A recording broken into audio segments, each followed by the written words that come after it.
everyone, and welcome to your next episode of Cooking with Nichole. Today I'm going to do a great, quick, and easy recipe that'll be fantastic for the upcoming 4th of July holiday. You can absolutely use this recipe for Memorial Day or year-round, even if your grill is locked away. Just cook them on the stove top with a frying pan. This is a super tasty recipe. And I'm a full-on believer that even though during a holiday season or a season where we're maybe having more gatherings and social events, that we can still eat in a healthy manner so that we can still achieve our overall goals that we're wanting to accomplish.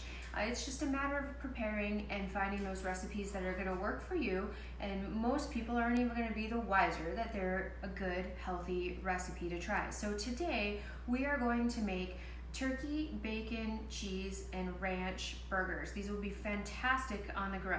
This is one of our family favorites that I absolutely love. So this is what we've got in front of us. I have 1.5 pounds of ground turkey. If you want to use beef, you certainly can, or ground chicken. You can even do a mixture of proteins of ground beef or ground turkey or ground pork and ground turkey, whatever you want to do. It will change up the nutrition facts information that's posted with the recipe, but any protein is suitable. We have 1/3 cup of bacon crumbles, and I use the already kind of prepared bacon crumbles.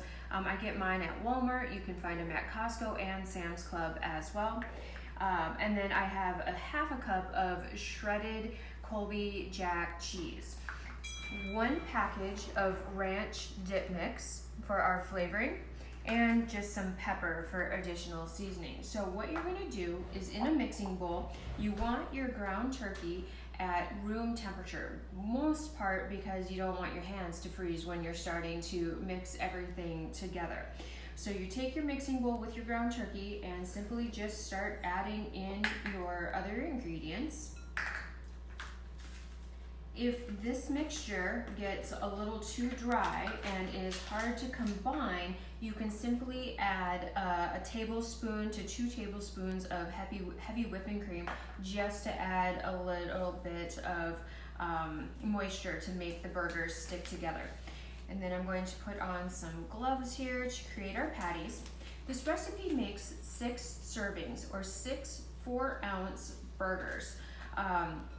To ensure that they are 4-ounce burgers, we will put a little bit of the mixture onto my little food scale here, and for food safety sake, I have the top of my scale wrapped in some saran wrap so that you can just place the mixture, a ball of the mixture, on top of the scale, and then you can measure out your 4-ounce patties at a time, and then you can put them on the plate. And if you're making these ahead of time, prior to grilling, just wrap them up in some saran wrap and put them in the refrigerator, and then they'll be easy to get out when everybody's ready to eat and when you're ready to put them on the grill or in the frying pan. This is a great way to prep in advance as well. You can always mix up the meat mixture in advance, and like I said, keep it in the fridge until you're ready to make together. Sometimes turkey, ground turkey in particular, if too warm, gets a little mushy, and it's hard to kind of keep the burgers together without them falling apart. So something that you can do is crush up some pork rinds to add a little bit of a binder. That's another thing to kind of just dry it out a little bit as well. So we're mixing up our meat here, and I got everything kind of well combined. And then, like I said, I'm going to take off one of my gloves here, and we're going to get our scale set together, zeroing it out, and I'm going to set it on ounces, and now I'm going to measure out 4 ounces of the meat. There we go, 4 ounces, and then we'll just patty this together. You can use another glove again if you don't want it on your hands. I'm just going to use this one for right now.